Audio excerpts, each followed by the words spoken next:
Hey guys, I knew I like this guy, and I like him giving monthly and weekly or whatever updates on his portfolio, and he goes in a lot of insights and stuff, and um, and he's done really well. But one thing I just want to point out to people is if you go talk to a financial person, a financial advisor, um, they set you up something like this. They say, all right, well, you got to pick something in this sector, and you got to pick something in that sector, and something in this sector, and where he's got 24% of financials. Well, I just told you the banks almost went under not that long ago. The banks in America almost went to zero until they got bailed out by the government again. But you know, you don't need this. What all you need for the average person is five companies, five good businesses. Granted, it's um, in my portfolio, out of the big cap stocks, I like Oracle, I like Microsoft, I like Google, um, I like ExxonMobil, I like Berkshire Hathaway. Um, that's five companies right there. Now, if you're if you can say, all right, well, tech can only be 20%. Well, most of those companies that I just listed are tech companies. So, then that would prove that I'm wrong. But like I said, all right, this is like Edward Jones. So this is a they deal with people's money, and this is their guidance. If you're going fixed income, uh, U.S. investment grade bonds, a big chunk. Then U.S. high yield bonds, international bonds, emerging market debt, and then a little sliver of cash.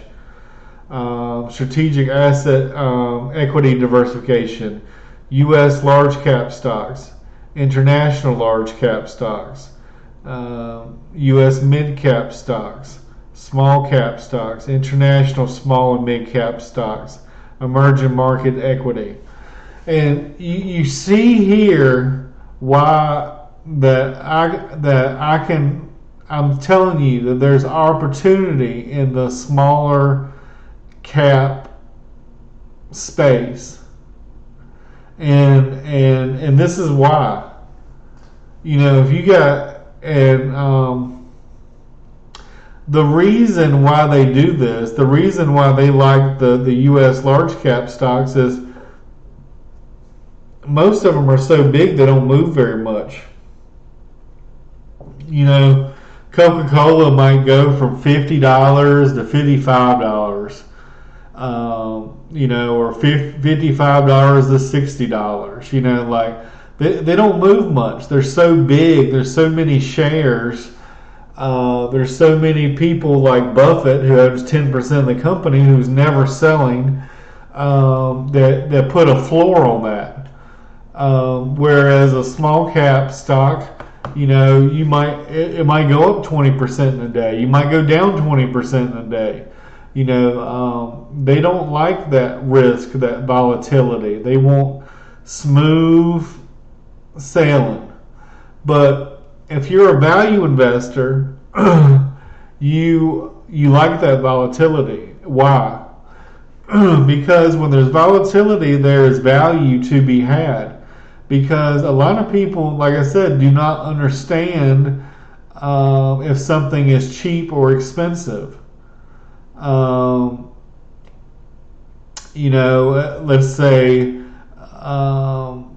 I don't know. I'm just making an example. Let's say McDonald's, I think, is worth $100, and it's selling for 120 right now or whatever it is. I don't know, but so I'm saying it's like a 20% premium if you're buying McDonald's today.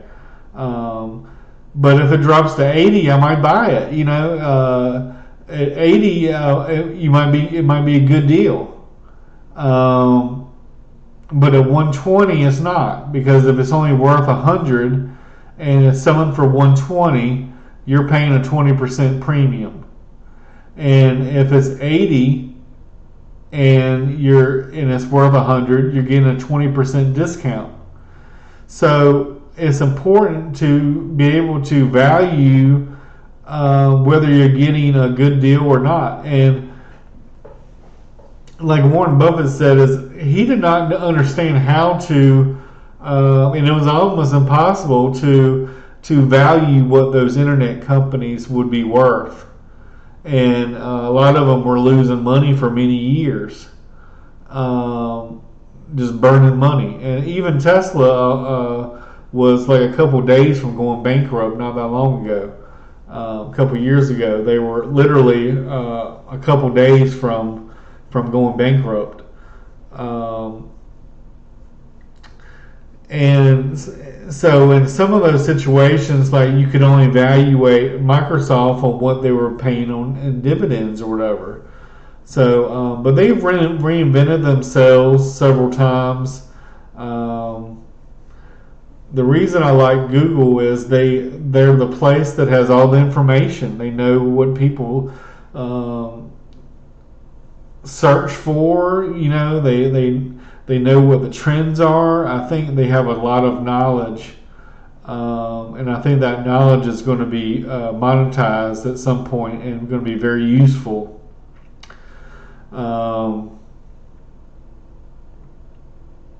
believe the gaming sector is going to continue to grow. I think Microsoft is big into gaming and stuff, and I think that sector has a long way to run. Oracle, I don't really understand the cloud that much, but I think it's a good company, and I believe in the owner, and I think that will do well. Exxon, I know it's very expensive right now. It was cheap a couple years ago, but like Warren Buffett said, would I want all the gold in the world just to sit in a room and look at it and touch it, and or do I want 5 Exxon Mobil's? He would much rather have good businesses, and I agree with him. And Berkshire Hathaway, like I said, they don't pay any dividends, but they get their dividends internally. And if you have looked at what an exponential growth looks like, I believe at some point they will continue. They may not get 20% a year, but they're going to get probably 10%. They'll get you probably 10% of your money every year. So, but yeah, like I said,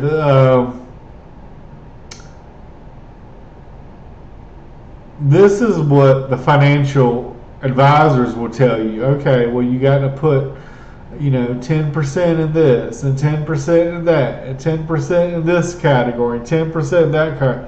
That's a bunch of bullshit. If you got one good company, like I said, Warren Buffett got rich because he invested all his money in Berkshire Hathaway. Facebook got rich because they invested all his money in Facebook. Bezos got rich. He invested all his money in Amazon.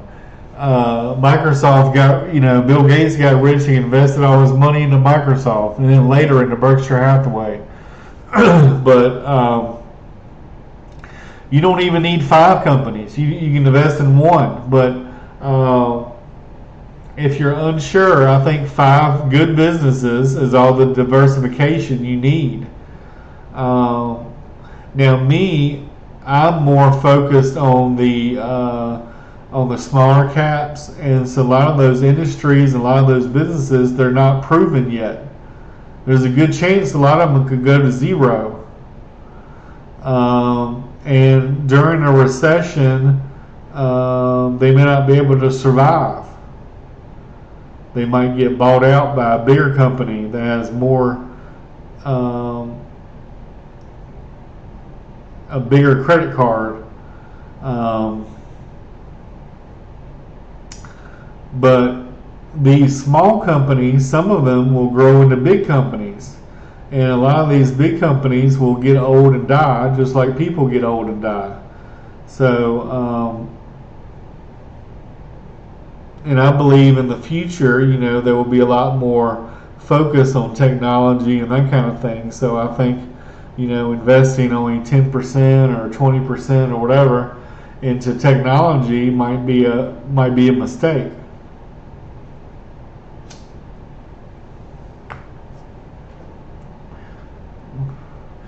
I mean, 50 years from now, everybody might have their own robot, and then we might be talking about robot rights. And the owner sits at home and watches Netflix, and the robot goes to work and earns a living for the owner. And we might be talking about robot rights and robots taking over the world, and the U.S. and I mean the the kind of like Terminator, like in reality, the robots versus the humans.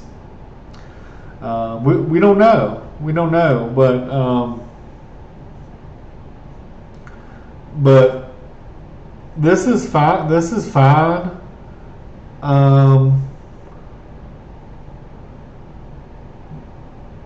But that's what these guys are going to tell you to do. You gotta put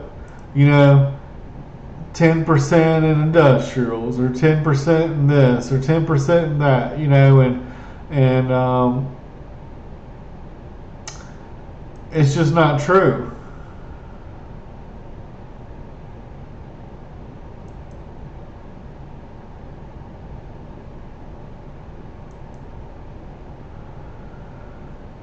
But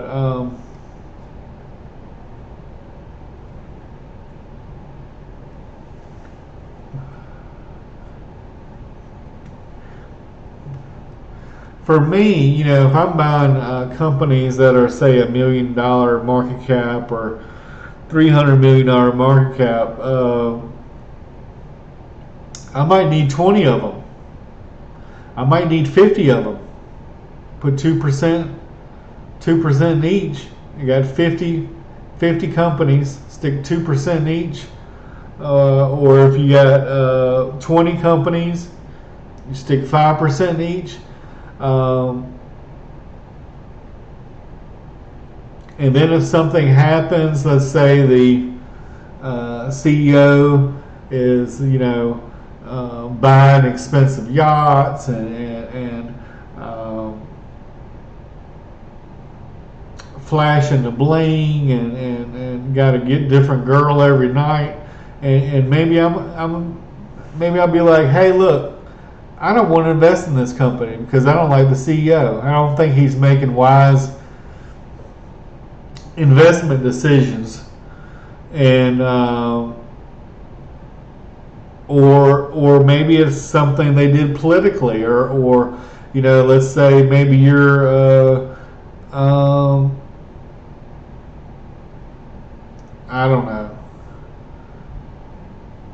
Maybe they made a like I know Chick-fil-A is not a public company. If it was, it'd be a very powerful company on the stock market. But they're a private company.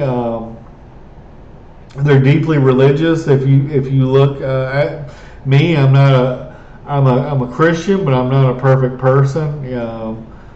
I make a lot of mistakes, but a lot even if you look at some of their stuff that they have, they'll have Bible verses. Um, but there was an issue where people that were gay had tried to boycott Chick-fil-A because of their religious views. I mean, me personally, I don't care if someone's gay, straight, what, different strokes for different folks. I mean, me as a Christian, I don't particularly agree with that lifestyle. But that doesn't mean that I'm a better person or, I mean, who knows? I can still go to hell. But anyway, like maybe they had a stance on gays or anti-gay or whatever, and maybe you decided, well, I'm not going to invest in that company because I'm not, or let's say, this company is a polluter, or they a while back, remember Nike was they were rumored to be having sweatshops where they had little kids working on shoes in Bangladesh or somewhere, and you didn't want to support sweatshops and abuse of children. So or let's say maybe you don't like cigarettes, maybe you don't like alcohol, so maybe you shouldn't invest in those companies, or maybe you're anti-condom or something, so you're not going to buy condom companies, but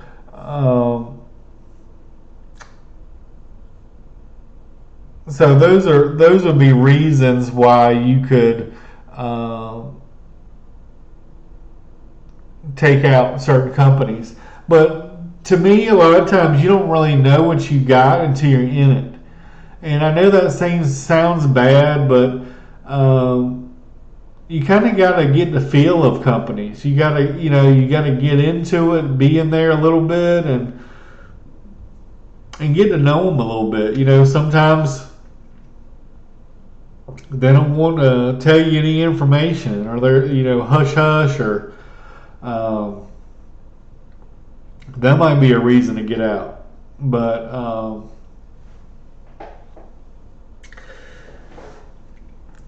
my goal as an average Joe investor is I would like to start my own fund one day. I would like to create wealth for people and make a living by doing so, but I'm not trying to get rich on the expense of the investor. I'm trying, instead of them getting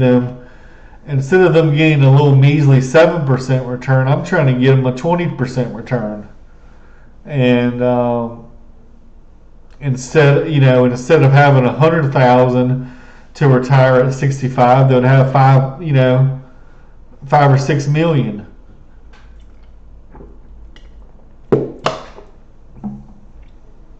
$7 million, $10 million. So anyway, thank you for listening.